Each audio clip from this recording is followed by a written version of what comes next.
Have you ever found yourself completely mesmerized by a musical performance? I mean, not just impressed by the technical skill, although that can be amazing too, but truly moved, maybe even transformed, feeling this profound connection to something. Well, something intangible that just stays with you, long after the last note is faded. It's far more than just hitting the right notes, isn't it? It's that indefinable magic, the thing that transports you, makes you feel like the artist is pouring their very soul into the sound. Today, we're embarking on a deep dive into the very heart of that magic, a concept known as musicality. It's a term, often casually thrown around, maybe in reviews or discussions, yet it's rarely truly understood in its full depth and implication. What does it actually mean to be musical, and how do performers actually cultivate this profound ability to connect with us, the listeners? Our mission in this deep dive is to really unpack this elusive term, to strip away the assumptions, maybe some of the myths, and get right down to its core essence. We're drawing from a really fascinating and incredibly detailed source, a discussion from Tarek Nasr on his Tarek Nasr Music Works YouTube channel. We're going to meticulously try and extract the most important nuggets of knowledge from his insights. Our goal is to understand the very essence of what makes music truly resonate, what makes it touch us at a really profound level. This isn't just some academic exercise. It's about maybe retuning our own ears and minds to truly appreciate the transformative power of a deeply musical performance. Yeah, and what's truly fascinating here, I think, is how Tarek Nasr manages to break down something that feels almost ethereal, the very soul of a performance, that deep, resonant connection we sometimes feel. He breaks it down into clear, understandable, and maybe even actionable components. This isn't about dry music theory, though theory definitely plays its part, as we'll see. Rather, it's about understanding the profound, almost sacred relationship between a performer and a listener, and the specialized skills that bridge that gap, allowing emotions, ideas, atmospheres to flow seamlessly from the creator's original vision right into the audience's heart. It fundamentally reshapes how we perceive and appreciate a musical work, I think. Okay, so let's unpack this central idea right off the bat then. The term musicality carries a lot of baggage, doesn't it? It often gets mixed up with raw talent or maybe just being really good at an instrument. But what exactly is musicality, according to our expert here, Tarek Nasr? How does he define its core essence? Well, at its core, he defines musicality as the unique ability of a performer. And the focus is really on the performer here to transmit or convey the emotions, the underlying ideas, and the overall atmosphere that are present within a musical work directly to the listener. Think of it not just as sound traveling through the air, but as a deliberate act of communication. It's like the performer is reaching across the divide of the stage, or maybe the recording booth, directly into your inner world. Like a bridge. Exactly, a bridge built of sound and intention. And this transmission, this profound and often deeply personal connection, it's achieved through the performer's skillful, intentional, and often highly nuanced use of very specific techniques and abilities. These are the tools of their trade, really, allowing them to sculpt sound into meaning. Okay, so it's not just about what's written on the page, the black dots and lines we see in sheet music. It's about what the performer does with it, how they interpret it, how they breathe life into it. This redefinition, then, it fundamentally shifts our perception, doesn't it? If musicality goes beyond simple reproduction, how should we, as listeners, maybe recalibrate our ears? What's the big shift in understanding that this distinction offers us? Because Tarek Nasr doesn't just tell us what musicality is. You mentioned he's very clear about what it isn't. What are those crucial distinctions, and why is it so important to get them right? Yeah, you've hit on a vital point, and he makes these distinctions incredibly clear, I think, because that's where so many misconceptions lie. First, he asserts quite strongly that musicality has absolutely no bearing on the inherent quality or the value of the musical work itself, nor does it reflect on the genius or the skill of the composer who wrote it. Right, so a simple song could be performed with great musicality. Precisely. Yeah. Consider a simple folk lullaby, maybe with just a few chords and a really straightforward melody. A truly musical performance can elevate that simple tune into something deeply moving, evoking warmth, nostalgia, maybe comfort. Conversely, think about a brilliant, complex symphony by a masterful composer. It can be performed without musicality, and if it is, it might leave you feeling, cold, sterile, uninspired, despite the genius on the page. Right. The value of the composition and the genius of the composer remain untouched. Musicality is solely, exclusively about the performance. Second, and this is important too, musicality transcends all musical categories. It doesn't matter what genre we're talking about, whether it's the intricate fugues of Bach in classical music, or the soulful improvisations of Miles Davis in jazz, or the heartfelt storytelling in traditional folk tunes from anywhere in the world, or the precise rhythms of electronic dance music, or even the spiritual depth you might find in religious recitations. Musicality applies universally. It's a quality inherent to the performance itself, an intrinsic aspect of how the sound is delivered, regardless of the style or genre it belongs to. And this next point. This is perhaps the most crucial one for many people, especially musicians themselves. Musicality is not about the performer's ability to execute a piece without errors. So it's not about technical perfection. Not primarily, no. In fact, a performance can be technically flawless, every note hit with pinpoint accuracy, rhythms executed with metronomic precision, every detail exactly as written on the score, and yet it can still completely lack musicality. Think of it like comparing a perfectly rendered architectural blueprint to actually walking into a stunning building. Okay, I like that analogy. The blueprint is precise, technically faultless, meticulously detailed, right? But it lacks the atmosphere, the emotional impact, the sheer presence that makes you gasp when you walk into the real space. Yeah. Similarly, a technically flawless musical performance, if it's devoid of musicality, it might impress your analytical mind. Sure, you might admire the skill, but it will likely never truly stir your soul. It can feel sterile, cold, or just unmoving. Right. You hear the notes, but you don't feel the music. Exactly. That's the core of it. The true focus of musicality lies solely on the performer's specialized skills and their unique capacity to transmit the embedded emotions and ideas, from the musical message, from the composer's intent, to the recipient, the listener. It's about communication, profound connection, and emotional resonance, not just mere accuracy.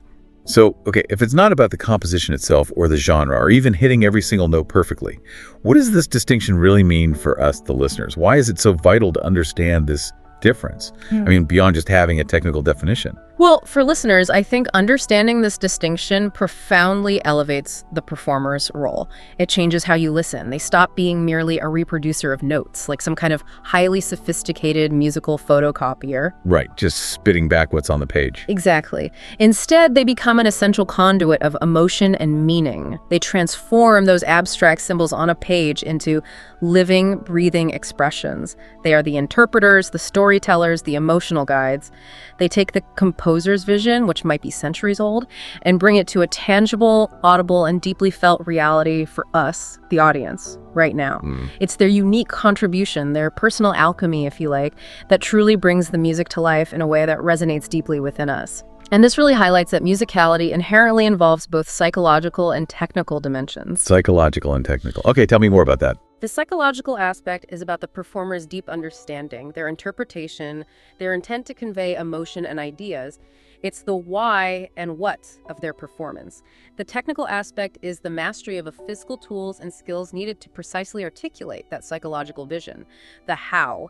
And as our source Tarek Nasr hints, exploring these dual dimensions, especially that psychological impact of performance on emotional responses in listeners, that could easily be a whole deep dive all on its own in the future, just because they are so deeply intertwined. That's a fascinating setup. It points to the incredible depth of this concept and how it shapes our entire experience of music.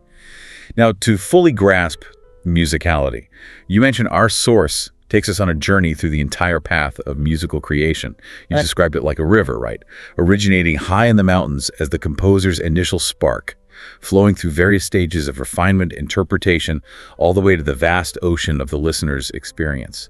And what we're looking at is where the performer's role, where musicality itself becomes the absolute most crucial, maybe the most transformative point in that entire journey. Indeed. Contextualizing musicality within this broader life cycle is essential.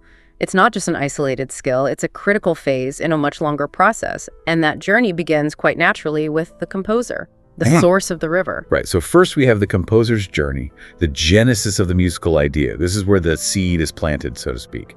Exactly. Musical ideas first originate in the mind and imagination of the composer or the songwriter. They might conceive a haunting melody that just comes to them, or maybe a complex harmonic progression, or a driving rhythmic pulse that they can't get out of their head. Or perhaps just a specific atmosphere they wish to evoke a feeling of melancholy or triumph, or serene beauty. But these ideas aren't just random flashes of inspiration usually. They are shaped and structured using specific, often learned tools of composition. Okay, so what are these tools the composer uses? Well, they're multifaceted and really indispensable. First and foremost, a composer requires a comprehensive knowledge of musical theories specific to the style or genre they're working in. This includes understanding harmony, counterpoint, orchestration, established forms, all that stuff. A technical building block. Right. These theories provide the framework for organizing their raw ideas, giving them coherence and internal logic. For instance, knowing common chord progressions in, say, pop music helps a composer craft melodies that feel natural and may be expected. Or conversely, they can deliberately subvert those expectations for dramatic effect, if they know the rules they're breaking. Beyond theory, a composer must also possess a deep, intimate understanding of the instruments or voices they intend to use. This means knowing their unique sound color, the timbre, the difference between a cello and a trumpet. Knowing their full vocal or instrumental range, what notes can they actually play or sing comfortably and effectively. Understanding the specific performance techniques associated with them, like bowing techniques for strings or breathing techniques for wind players. Knowing their inherent strengths and weaknesses. And critically, how they blend or contrast with other sounds or instruments in an ensemble. So you wouldn't write something impossible for the instrument. Exactly. A composer wouldn't write a sustained, powerful low note for a piccolo, knowing its limitations in that register. Nor would they compose a rapid, incredibly intricate trill for a tuba, understanding its physical capabilities. This detailed knowledge allows them to write effectively for the chosen medium, maximizing its expressive potential. Furthermore, the composer needs a reliable way to document their ideas. For posterity, yes, but also for performance. This could be through traditional musical notation, painstakingly writing down every note, rhythm, dynamic marking, articulation, the score. A classic image. Right, but it could also involve audio recording, capturing their ideas digitally, which is very common in contemporary music or for singer-songwriters. Or in some older traditions, it might be through direct oral transmission and instruction to performers, passing down the music by rote from generation to generation. So the method can vary, but documentation is key. Absolutely. The method doesn't diminish the necessity for this documentation. It's about preserving the original creative impulse somehow. And finally, composers generally require extensive knowledge of compositional forms and styles, the established patterns, methods, templates common to their specific musical style. Think of forms like the sonata form in classical music, or the fugue, or the rondo, or the simple verse-chorus structure in popular music. Right, the overall shape. Exactly. These provide a blueprint for structuring larger works, guiding the listener through the musical narrative. They also need strong analytical skills, enabling them to formulate and organize their musical ideas within a clear, defined structure or form, ensuring the work has cohesion, purpose, impact. They are, in essence, the architects of sound. So after all that intensive creative and intellectual work, the composer settles on a final, meticulously crafted version of the work. And this is then documented, as you said, score, recording, digital file, oral tradition. What's the fundamental purpose of all that documentation, of solidifying these ephemeral ideas into something concrete? The purpose is entirely pragmatic and absolutely crucial for music's survival and dissemination across time and space. This documented work serves as the blueprint, the preserved essence of the composer's vision. It's the fixed point, the historical record. It's what allows another performer, perhaps years, decades, or even centuries later, to access it, study it, and re-perform it. Keeping the music alive. Exactly.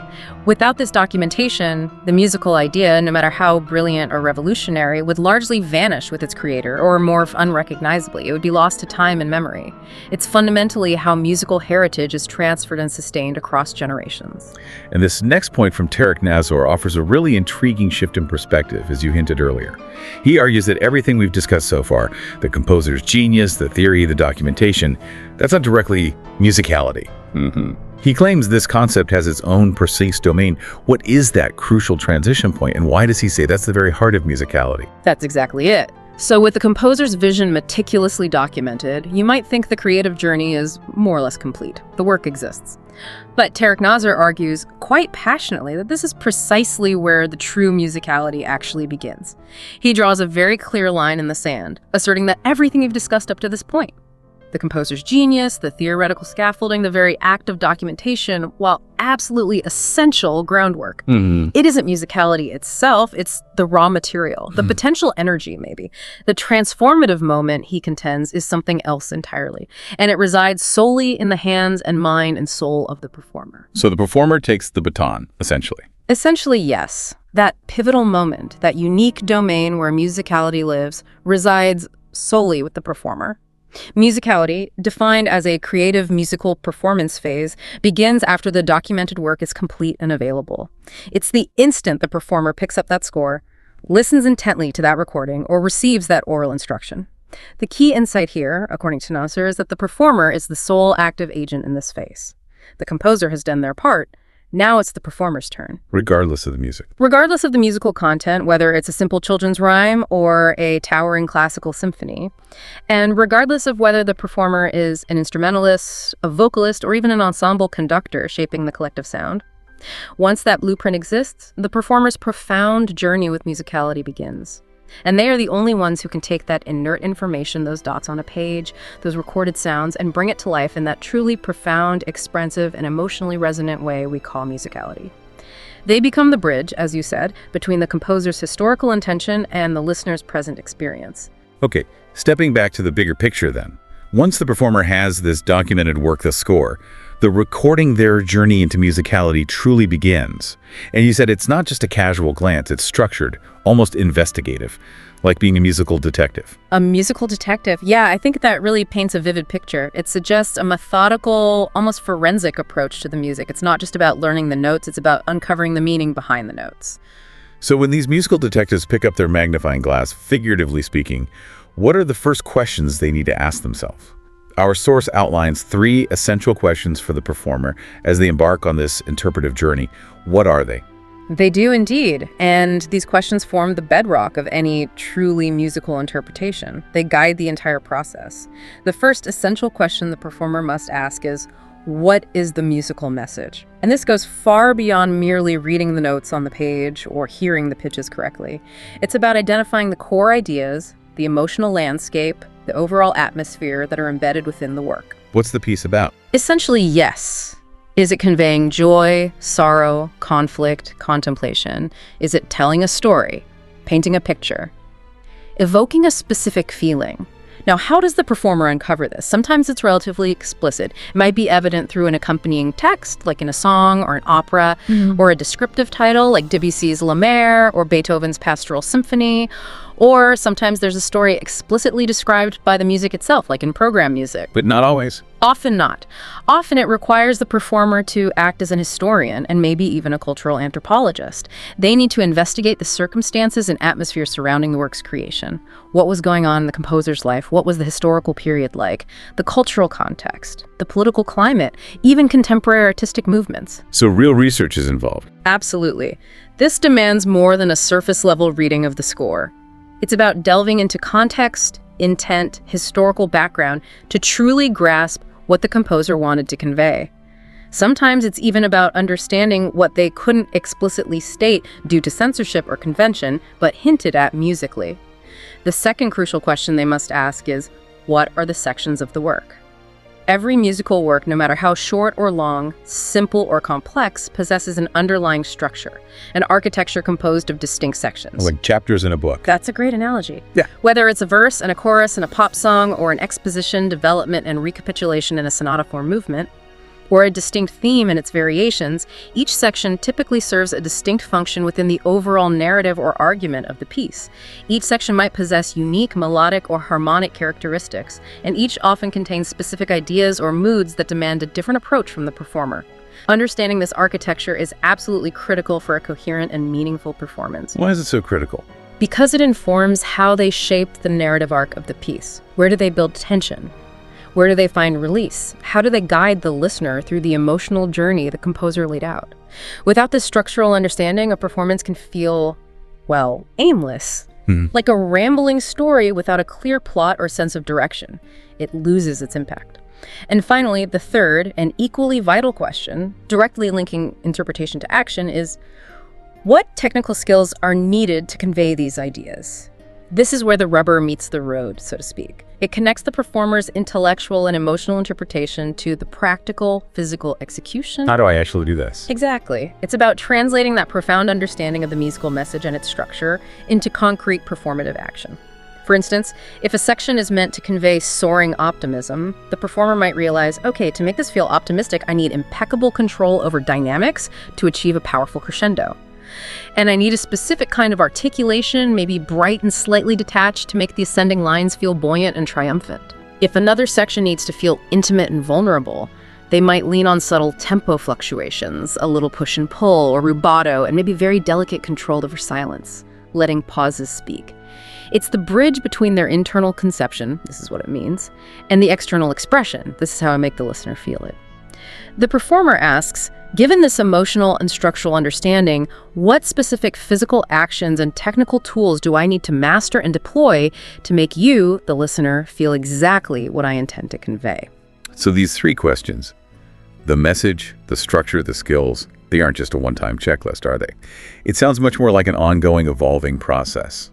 And what happens once the performer starts to develop these answers, this vision in their mind? Do they just keep it all floating around up there, or is there a more systematic approach involved? You're absolutely right. It's definitely an evolving concept, a continuous and iterative process. It's not like you answer them once and you're done. The journey of answering these three questions is rarely linear or immediate. It leads to a developing, sometimes shifting, always deepening vision in the performer's mind of how they want to present the work. And they write this down. Yes, absolutely. This isn't left as just a fleeting thought or a vague impression. Professional performers and serious students actually document these notes and answers with remarkable diligence. They transcribe their interpretations, their structural analyses, their historical research findings, their planned technical approaches. How do they do that? What forms does this documentation take? It can take various forms depending on the performer and the piece. Often it's directly scribbled onto the musical score itself, maybe using different colored pencils for dynamics versus phrasing notes, or adding descriptive words, arrows indicating direction. Like marking up a script. Exactly like that. It might also be extensive notes compiled in a separate written notebook, almost like a personal diary of their interpretive journey with that specific piece, detailing their breakthroughs, their challenges, questions they still have, specific technical solutions they found. Or, increasingly common now with technology, it could be audio or video recordings where they perhaps vocalize their ideas, demonstrate different ways of playing a phrase, or even talk through problematic sections out loud to themselves. Wow, that's quite thorough. Why does this matter so much? Why not just rely on memory? Well, it provides a permanent, tangible record of their developing interpretation. This is essential for consistent practice over time. It allows them to track their progress, diagnose recurring issues, and ensure they don't unintentionally deviate from their evolving vision. This is especially crucial when a performer is juggling many different pieces simultaneously, which most professionals are. Right, keeps things straight. Precisely. It allows them to revisit their original intentions weeks or months later and understand why they made certain performance choices back then. This enables a consistent and deeply informed approach to the piece, rather than just relying on muscle memory, which can sometimes lead you astray or become stale. That makes perfect sense. Thinking of it like a director's meticulous notes for a complex play. It's the performer's deeply personal script for their interpretation. A roadmap capturing not just the what, but the crucial why and how of their artistic choices. It seems obvious you wouldn't just leave that all to memory, especially when the depth of interpretation can be so profound. But this raises an important, maybe even a provocative question. How deep can a performer truly go in this interpretive process? And what happens when they don't delve deeply, when they perhaps stay more on the surface? This brings us to a really critical, even philosophical point that Tarek Nasr explores concerning the depth of musicality and its broader cultural implications.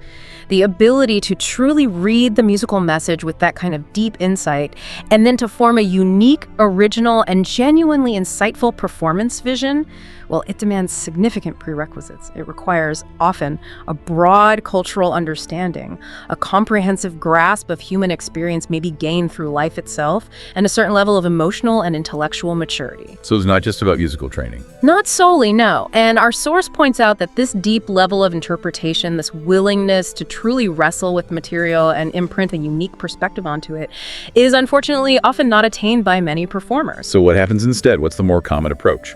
What often happens instead is that most performers, for various reasons, maybe lack of time for that deep research, maybe a fear of deviating from established norms, or perhaps simply a different pedagogical approach they were taught, they adopt a standard, often a widely accepted or popular version of a piece.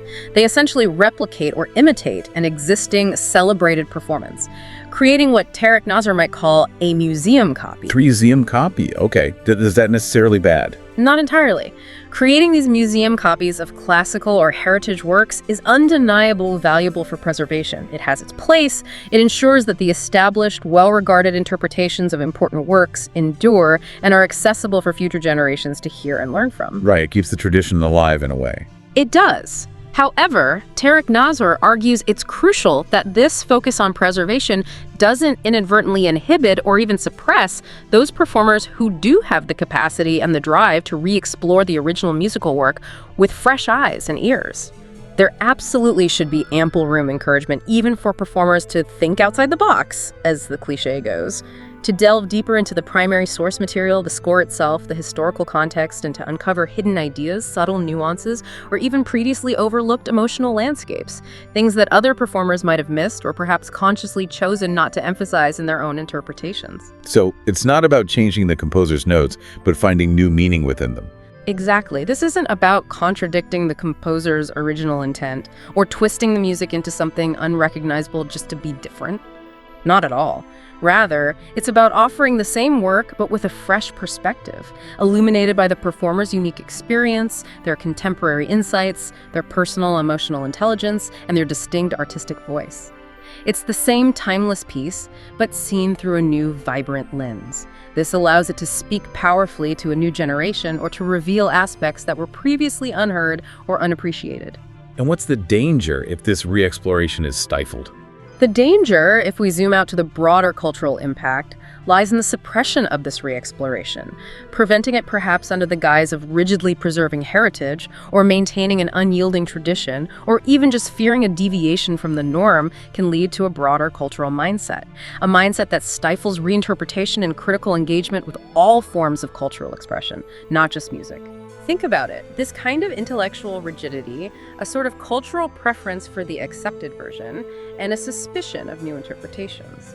A refusal to revisit and re-examine foundational ideas, whether artistic or otherwise, this can bleed into other areas of society. It can potentially prevent rethinking, hinder innovation, and ultimately stifle progress in many fields, from scientific inquiry to social discourse to philosophical debate. It's a very profound point Tarek Nasr makes about the necessity of intellectual freedom and dynamic engagement within tradition, not just for music, but for the health of the culture as a whole. Wow, That really takes the concept of musicality and expands it into something much larger. It touches on critical cultural dynamics, intellectual freedom. That's fascinating. So, okay, if understanding the message requires that kind of broad cultural understanding and emotional maturity, what about the doing part? The actual performance. Our source makes a crucial distinction here, moving from the conceptual, the why, to the concrete, the how. These are the specific skills that are learnable, right? The concrete tools in the performer's toolbox that allow them to actually bring their vision to life. Exactly. And before we even list those learnable skills, there's a critical prerequisite, a foundational principle that Tarek Nasr absolutely hammers home. The performer must first achieve full technical mastery of the piece. They need the ability to perform the work mechanically, almost robotically, without any errors before layering on the musicality. The pre-expressive phase, you called it. Precisely. The pre-expressive phase. It's a stage of pure, unadulterated execution. It's about building the physical and cognitive capacity to play every single note, every rhythm, every articulation perfectly, even if it sounds completely devoid of feeling at this stage. Only after that secure foundation is built can the expressive layer be added effectively. Okay, why is that sequence so important? Why mastery first? Think of it this way, and our source uses that wonderful analogy with poetry again. You simply can't perform a poem expressively if you're constantly stumbling over the words, mispronouncing them, hesitating on lines, or forgetting significant parts of the text. It just doesn't work. Right, you just sound unprepared. Exactly. You must first master the text and the language itself. Be able to recite it flawlessly with perfect diction and memory, even if it's on a purely mechanical level initially. Only then can you effectively imbue it with emotion, nuance, meaningful pauses, subtle inflections, and genuine feeling. If you try to add dramatic pauses or subtle vocal colors when you're still unsure of the actual words, those expressive attempts will sound awkward, forced, maybe even comical, and they'll ultimately detract from the poem's impact rather than enhancing it. And the same applies to music. Unequivocally, yes. The danger of skipping these steps, of trying to apply expressive techniques before that solid technical mastery is achieved, is profound. It's a common trap for eager students. It actually leads to solidifying the technical errors. You start practicing the mistakes along with the expressive gestures. You essentially integrate the flaws into the performance, making them seem like intentional choices, and they become incredibly difficult to root out later because they're now part of your muscle memory and your conception of the piece. So you're practicing the errors into the performance. Precisely. It's like trying to run a marathon before you've even learned to walk properly without stumbling, or trying to paint a detailed masterpiece with a constantly shaky hand. You might have a grand, expressive vision in your mind, but the physical execution will be fundamentally flawed, undermining the whole effort. This is a bedrock principle taught by every effective music teacher worldwide. Build a solid, unwavering foundation of technical proficiency first. Only then can you effectively add the ornamentation, the emotional layers, the interpretative nuances that truly define musicality. These expressive skills are not a substitute for technical proficiency. They're built directly upon it. Okay, that makes absolute sense. Foundation first. So once that technical foundation is solid, once the performer can play the notes perfectly, even if mechanically, what are these 6 core skills that Tarek Nasr identifies as mandatory for true musical performance? You said these aren't optional additions, right? These are the non-negotiables for musicality. That's right. According to this source, they are foundational requirements. They are the essential tools through which the performer's interpretation is actualized, shaped, communicated, and ultimately transmitted to the listener in a coherent and emotionally resonant way. Without deliberate, skillful use of these, even technically perfect playing remains essentially an empty shell, just accurate sounds. The first is dynamics, which is fundamentally about sound intensity or volume. This is the performer's ability to precisely control how loud or soft the sound is. This includes maintaining a consistent volume for entire sections, phrases, or even specific individual notes when that kind of uniformity is required by the musical idea. But, crucially, it also encompasses the subtle or sometimes dramatic gradual changes in volume, the crescendo, getting louder, building intensity, creating excitement, and the diminuendo, getting softer, fading away, creating perhaps a sense of distance, intimacy, or introspection, and achieving these smoothly and controllably within a specific melodic or harmonic range. Mastery of dynamics allows the performer to sculpt emotional arcs, to highlight specific melodic lines or voices within a texture, and to create a palpable sense of tension and release within the music. Think of the difference between a whispered secret in a play versus a triumphant shout. Both require deliberate dynamic control from the actor. Same in music. Second, we have tempo, which is the performer's control over the speed of the performance, how fast or slow the music goes. This includes the ability to maintain a consistent tempo, a steady beat for large sections of a piece, providing a reliable, unwavering pulse that grounds the listener and gives the music momentum. But, just as importantly, it also encompasses the ability to make gradual changes in speed, either accelerating the pace, accelerando, to build excitement or urgency, or decelerating ritardando to create a sense of reflection, weight, or impending resolution. And crucially, it also includes applying flexible variations within a phrase, like rubato. This is a subtle give and take in tempo, almost like robbing time from one part of a phrase to give it to another, creating a fluid, expressive push and pull without losing the underlying beat. These shifts in speed, whether large or small, profoundly impact the emotional pacing of the music, conveying urgency, repose, grandeur, or dramatic emphasis. The third skill is articulation. And Tarek Nasr describes this as one of the most critical skills for overall performance quality. It's about how notes are connected or separated. It involves exquisite control over the clarity and definition of each individual note and the precise degree of connection or separation between consecutive notes. Like how you pronounce words. Very much like that. Think of the seamless, almost liquid flow of legato playing or singing notes melting smoothly into one another like a beautiful, unbroken vocal line, creating a sense of continuity and warmth. Now contrast that with the sharp, distinct, maybe even playful separation of staccato, where each note is given its own tiny burst of sound, clearly detached from the next, like crisp, bouncing raindrops on a window pane. Big difference in feeling. Huge difference. The mastery of articulation allows a performer to create musical textures that can be silky smooth, percussively sharp, crisply defined, or anything in between. It fundamentally shapes the pronunciation and the character of a musical phrase, much like a skilled orator uses subtle changes in their speech patterns to convey different meanings or emotions. Fourth is phrasing. This is the performer's ability to divide longer melodic sentences into smaller, distinct, expressive phrases or units. Just as a good speaker uses pauses, breath, and inflections to break a long sentence into comprehensible, meaningful chunks for the listener, a musician uses phrasing to give structure, breath, and meaning to a melodic line. It makes it understandable and emotionally cogent.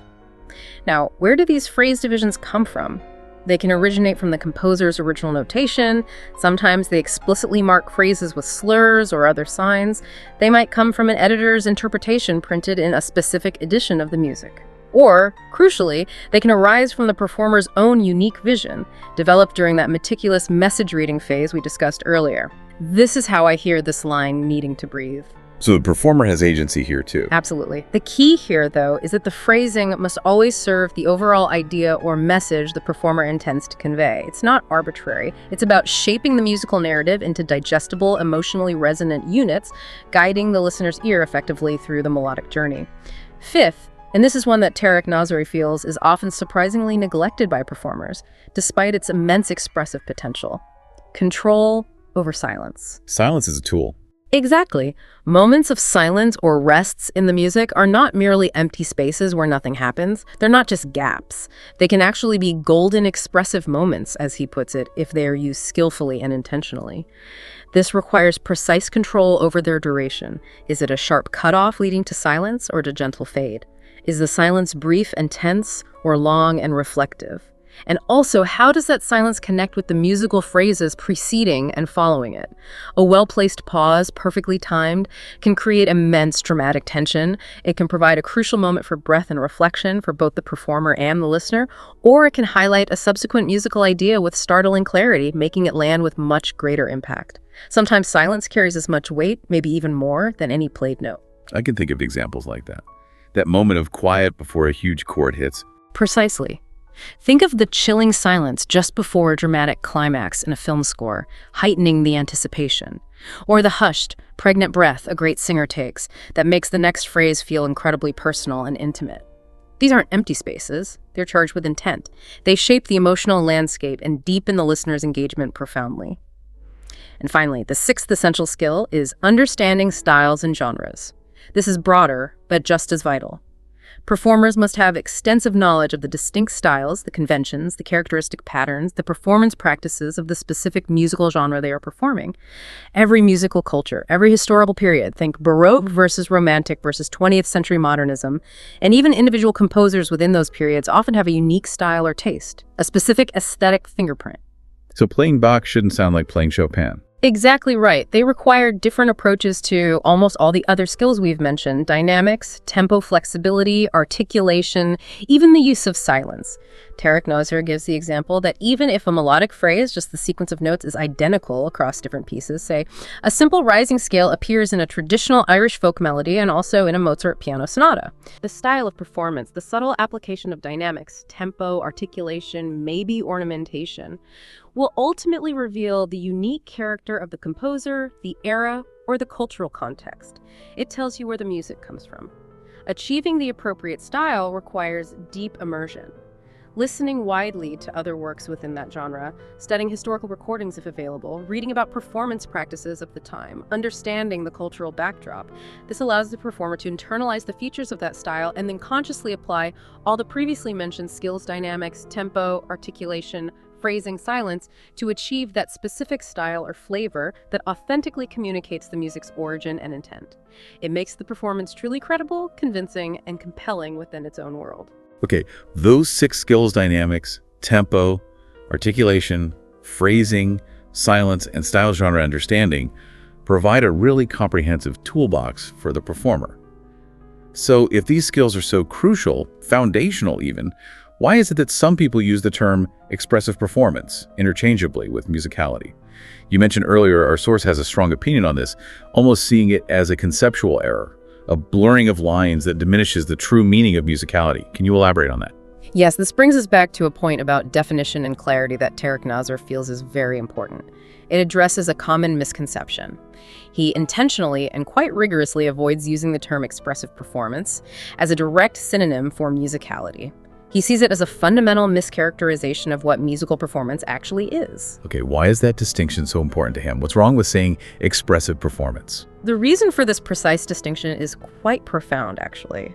To use those terms interchangeably suggests that musical performance could be either expressive or non-expressive, as if non-expressive performance is a valid category of musical performance.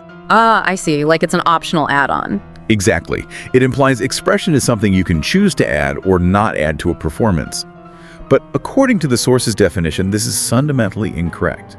The true definition of musical performance, by its very nature, must include the conscious, skillful application of these tools and skills of musicality that we've just spent time describing. If these elements, dynamics, tempo variation, articulation, phrasing, meaningful silence, stylistic awareness are absent, then what you have simply isn't a musical performance in the truest, most communicative sense of the word. It's something else. So what would you call it then if it's not a musical performance? Let's revisit our analogy with poetry because it makes the distinction remarkably clear and intuitive. Imagine someone reciting a poem. They use dynamics varying their voice volume to emphasize certain words or create mood. They use articulation pronouncing words clearly, maybe lingering on a crucial syllable or sharply cutting off another for effect. They control tempo, speeding up for moments of excitement or slowing down dramatically for reflection. They use phrasing, breaking lines into meaningful segments, allowing ideas to breathe naturally. And they master silence, pausing dramatically before a key revelation, or taking a hushed breath that signals intimacy or vulnerability. When someone does all of this, consciously applying these tools to convey the meaning and the emotion embedded in the poem, you would definitely call that a true recitation or a performance of the poem. They're actively bringing it to life for the listener. Now, imagine someone else reads the exact same poem. They don't stumble over the words, their grammar is perfectly correct, every word is accurate, but they read it monotonously in a completely flat tone, with absolutely no variation in volume, no clarity or nuance in pronunciation, no changes in pacing, and no meaningful pauses between lines or ideas. Just reading the words off the page. Precisely. Every word is correct, technically accurate, but the soul, the meaning, the feeling is completely missing.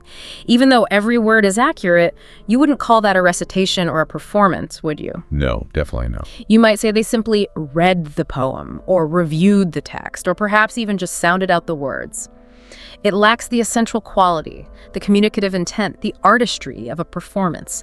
It's an empty shell of sound, even if accurate. Okay, I see the parallel now. The same principle applies directly and forcefully to music, according to Tarek Nasr. If a musical performance lacks these fundamental musicality tools, the conscious, skilled control over dynamics, tempo, articulation, phrasing, silence, and stylistic understanding, then it simply isn't a musical performance. It might be a mechanical reproduction of notes. It might be an accurate playing of the sounds indicated on the score. It might be a technically precise series of vibrations produced by an instrument or voice, but it lacks the vital essence, the communicative intent, the interpretation, and the emotional depth that makes it truly music in the performative sense. It becomes sound for sound's sake, perhaps impressive technically, but ultimately devoid of the meaning and connection that musicality provides.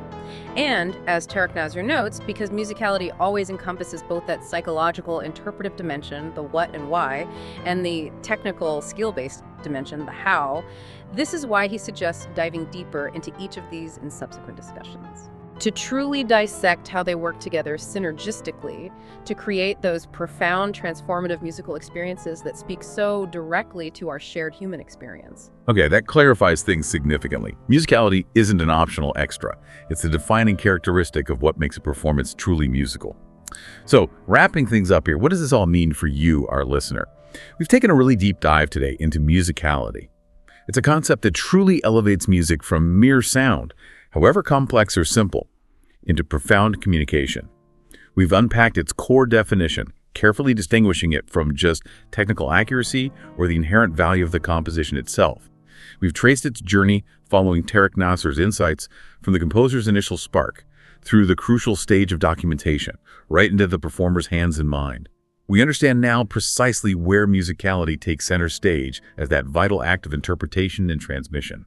And we've identified those essential and importantly learnable skills, from controlling the subtlest whisper of a dynamic change to embodying the authentic style of a whole historical era, that bring that intricate musical message to vibrant, moving life for us. This isn't just abstract theory. It's about peeling back the layers of what makes music truly resonate deep within us. Yeah, I think this deep dive really highlights something fundamental. That music, experienced through performance, is not just about the notes neatly arranged on a page. It's about the intelligent, intentional, and deeply emotional conveyance of a profound message, a story, an atmosphere. It really encourages us, hopefully, to listen with new ears, to seek out not just technical accuracy, though that's often a prerequisite, as we discussed, but to listen for that deeper layer of interpretative intent, to appreciate the human connection that a truly musical performer builds between the composer, the music, and ourselves. It transforms passive listening into a much more active, engaged appreciation of the performer's unique and vital contribution to the whole artistic journey. Absolutely. And to leave you with something to think about, here's a final provocative thought to mull over, extending these ideas beyond music itself.